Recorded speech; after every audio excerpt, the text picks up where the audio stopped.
ಬೆಳಗಾವಿಯ ಕಾಂಗ್ರೆಸ್ ಭವನದಲ್ಲಿ ಸಫಾಯಿ ಕರ್ಮಚಾರಿ ಘಟಕದ ಪದಾಧಿಕಾರಿಗಳ ಪದಗ್ರಹಣ ಸಮಾರಂಭ.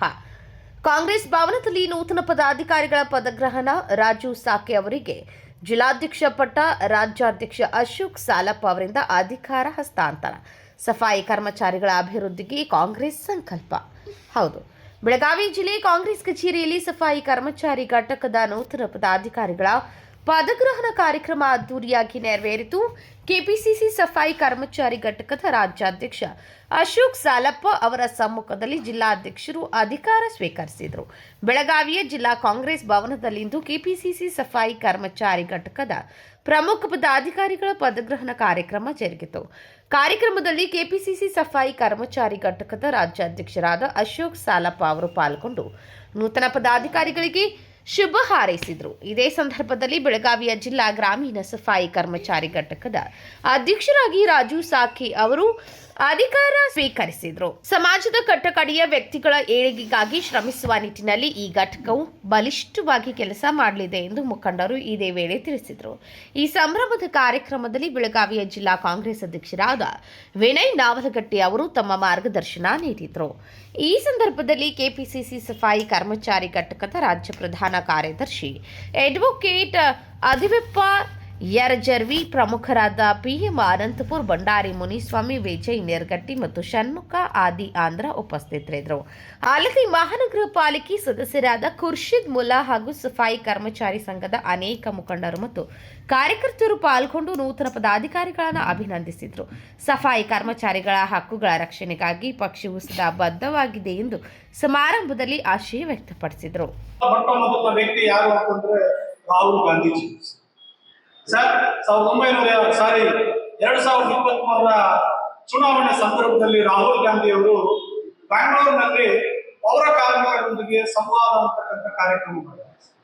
ಆ ಸಂವಾದ ಮಾಡ್ತಕ್ಕಂಥ ಮುಂಚಿತವಾಗಿ ಡಿ ಕೆ ಶಿವಕುಮಾರ್ ಸಾಹೇಬರು ಮತ್ತೆ ರಾಮಲಿಂಗಾರೆಡ್ಡಿ ಅವರೆಲ್ಲ ವೇದಿಕೆ ತಿಳಿದ್ರು. ಅಶೋಕ್ ಬಾಯಿನಿ ರಾಹುಲ್ ಗಾಂಧೀಜಿ ಅವರಿಗೆ ಪೌರ ಕಾರ್ಮಿಕರ ಬಗ್ಗೆ ಒಂದು ಸ್ವಲ್ಪ ಬ್ರೀಫ್ ಕೊಡೋದು. ನಾನು ಪೌರ ಕಾರ್ಮಿಕರ ಸ್ಥಿತಿಗತಿಗಳ ಬಗ್ಗೆ ನಾನು ಅವ್ರಿಗೆ ಮನವರಿಕೆ ಮಾಡ್ತೀನಿ.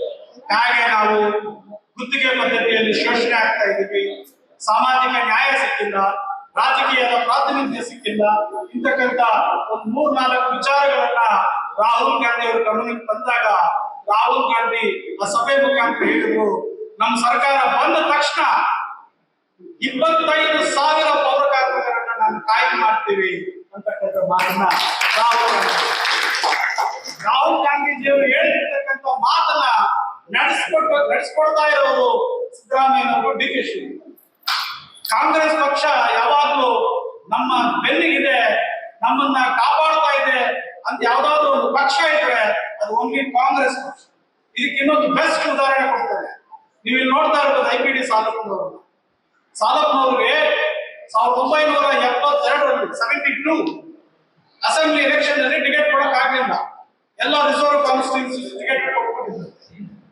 ಆಗ ಸಾಲಪ್ಪನವರಿಗೆ ನೋವಾಗಿದೆ ಅಂತ ಹೇಳಿ ಬಿ ಬಸಲಿಂಗಪ್ಪ ಅವರು ದೇವರಾಜ್ ಗಮನಕ್ಕೆ ಬಂದ ತಕ್ಷಣ, ನಿನ್ ಜನಕ್ಕೆ ಏನ್ ಬೇಕಳಯ್ಯ, ನಿನ್ ಏನ್ ಆಸೆ ಇದೆ, ಆ ಜನರಿಗೆ ಏನ್ ಮಾಡ್ಬೇಕು ಅಂತಿದ್ಯಾ, ಹೋಗು ಒಂದು ವರದಿ ರೆಡಿ ಮಾಡ್ಕೊಂಬ ಅಂತ ಹೇಳಿ sweepers and scavengers living and working condition improvement committee ಅಂತ ಮಾಡಿ ಸಾಲಪ್ಪನವ್ರನ್ನ ಚೇರ್ಮನ್. ಆಗ ಸಾಲಪ್ಪವರು ಕರ್ನಾಟಕದ ಉದ್ದಗಲಕ್ಕೂ ಓಡಾಡಿ ನಿಮ್ಮ ಸ್ಥಿತಿಗತಿಗಳನ್ನ ಅರ್ಥಕೊಂಡು ನಿಮಗೆ ಏನ್ ಮಾಡಿದ್ರೆ ನಿಮ್ಮ ಜೀವನಗಳಲ್ಲಿ ಬದಲಾವಣೆ ಬರ್ತದೆ ಅಂತಕ್ಕಂಥದನ್ನ ಚಿಂತನೆ ಮಾಡಿ ಅವರೊಂದು ಸರ್ಕಾರಕ್ಕೆ ವರದಿ ಕೊಟ್ಟರು. ಇವತ್ತು ಕರ್ನಾಟಕದ ಮೂಲೆ ಮೂಲೆಗಳಲ್ಲಿ ಪೌರ ಕಾರ್ಮಿಕರು ಕೇಳ್ತಾರೆ, ನಮ್ಗೆ IPD ಸಾಲಪ್ಪ ವರದಿ ಅನುಷ್ಠಾನಕ್ಕೆ ಕೊಡಿ. ಆ ವರದಿ ಕೊಟ್ಟರು. ಆ ವರದಿನ ಮಾಡಿಸ್ಕೊಂಡವರು ದೇವರಾಜ್ ಅವರು, ಕಾಂಗ್ರೆಸ್ ಸರ್ಕಾರ. ಬಹಳ ಇವತ್ತು ಒಂದು ವಿಶೇಷ ಸಂದರ್ಭ, ಬಹಳ ಖುಷಿ ಆಗ್ತದೆ.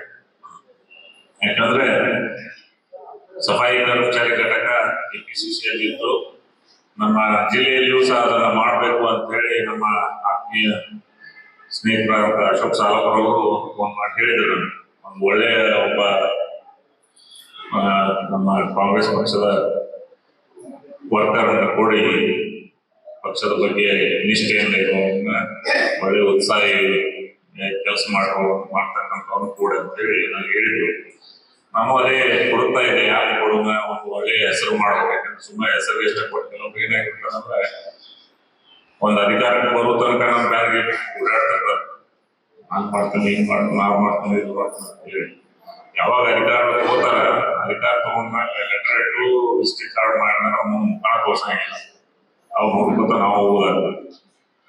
ಆ ಕಾರಣಕ್ಕಾಗಿ ನಾನು ಒಬ್ಬ ಒಳ್ಳೆಯ ಕಾರ್ಯಕರ್ತನ ಕೊಡ್ಬೇಕು ಅಂತ ಹೇಳಿ ಹೋಗ್ತಾ ಇದ್ದಾಗ ರಾಜು ಸಾಕಿ ಅವ್ರ ನೆನಪಾದ ಈ ಹುದ್ದೆಗೆ ಅತ್ಯಂತ ಸೂಕ್ತವಾದ ವ್ಯಕ್ತಿ, ಒಳ್ಳೆಯ ಒಂದು ಕೆಲಸಗಾರರಾಗ ಅವರಿಗೆ ನಾವು ಈ ಜವಾಬ್ದಾರಿ ವಹಿಸೋದು ಅಂತ ಹೇಳಿ ಅವ್ರಿಗೆ ಬರ್ಸೋದೇ ಇಲ್ಲ. ನಾನೇ ಫೋನ್ ಮಾಡಿ ಒಂದು ಬಯೋಡಾಟಾ ತಂದು ಕೊಡ್ರಿ, ಯಾಕಂತ ಅವ್ರಿಲ್ಲ ಒಂದು ಕೆಲಸ ಇದ್ದು ಬಯೋಡಾಟಾ ಫೋಟೋ ತಂದು ಕೊಡುತ್ತೆ.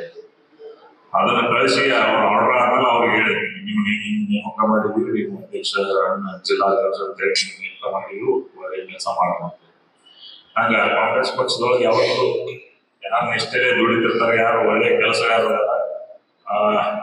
ಪಕ್ಷಕ್ಕೆ ದ್ರೋಹ ಬಗ್ಗೆ ನಿಷ್ಠಾವಂತರಾಗಿ ಕೆಲಸ ಮಾಡ್ತಾರೆ ಅಂತ ಪಕ್ಷದಲ್ಲಿ ಮೂರನೇ ಕಣ್ಣು ಅನ್ನೋದು ಇರ್ತದೆ. ಅದು ಯಾವತ್ತೂ ನೋಡ್ತಿರತ್ತೆ ಕೆಲಸಗಾರನ ಗುರುತಿಸ್ತಿರ್ತಾರೆ. ಕೇವಲ ಯಾವುದೋ ಗಂಡಂತಿ ಯಾವುದೋ ಒಂದು ಶಿಫಾರಸು ಅಥವಾ ಚೆನ್ನಾಗಿ ಮಾಡಿ ಹೋಗೋದಲ್ಲ, ಅವ್ರ ಕೆಲಸದಿಂದ ಕಾರ್ಯದಿಂದ ಆ ಹುದ್ದೆಗಳನ್ನ ಗಳಿಸ್ತಾರೆ. ಹಾಗಾಗಿ ಇವತ್ತು ನಾವು ಅವರಿಗೆ ಈ ಜವಾಬ್ದಾರಿಯನ್ನು ಕೊಟ್ಟಿದ್ದೀವಿ. ತಾವೆಲ್ಲರೂ ಸಹ ಅವ್ರ ಬೆನ್ನಿಗೆ ನಿಂತಿದ್ವಿ. ನಾನು ಬಹಳ ಖುಷಿ ಅನಿಸ್ತದೆ. ಯಾಕಂದ್ರೆ ಅವ್ರು ಹೇಳಿದ್ರು ಅಧ್ಯಕ್ಷರೇ ಮತ್ತೆ ಯಾರ್ಯಾರು ಕರಿಬೇಕು, ಎಲ್ಲರಿಗೂ ಸ್ವಲ್ಪ ಹೇಳಿ, ಹೋರಾಟ ಜಿಲ್ಲಾ ಕಮಿಟಿ ಅವರು ಎಲ್ಲ ಆಯ್ತು. ನಾನು ಹೇಳ್ತೇನೆ, ನೀವು ಮೊದಲು ನಿಮ್ದು ಕಾರ್ಯಕ್ರಮ ಆಯ್ತು, ನೀವು ಕರೆಸ್ರಿ. ಯಾಕಂದ್ರೆ first impression is last impression. ನಿಮ್ಮದು ಮೊದಲೇ ಇಂಪ್ರೆಷನ್ ನೀವೇನು ಸಂಘಟನೆ ತೋರಿಸ್ತೀರಿ, ಅದೇ ನಮ್ಮ ಕಣ್ಣೊಳಗೆ ನೋಡೋರಿಗೆ ಗೊತ್ತಾಯ್ತು. ಹಾಗಾಗಿ ನಾವು ಯಾರಿಗೂ ಹೇಳಕ್ ಹೋಗ್ಲಿಲ್ಲ, ನಿಮ್ಮ ಸ್ಟ್ರೆಂತ್ ನೋಡ್ರು ನೀವೇ ಸಂಘಟನೆ ಮಾಡ್ತಾರೆ ಅಂತೇಳಿ. ಅದಕ್ಕೆ ನೀವು ಇಷ್ಟು ಜನರನ್ನೆಲ್ಲ ಕೂಡಿಸಿದ್ರಿ, ನಿಮಗೆ ಅಭಿನಂದನೆಗಳನ್ನು ನಾನು ಸಲ್ಲಿಸ್ತೇನೆ. Krishna, KMM news, Belagavi.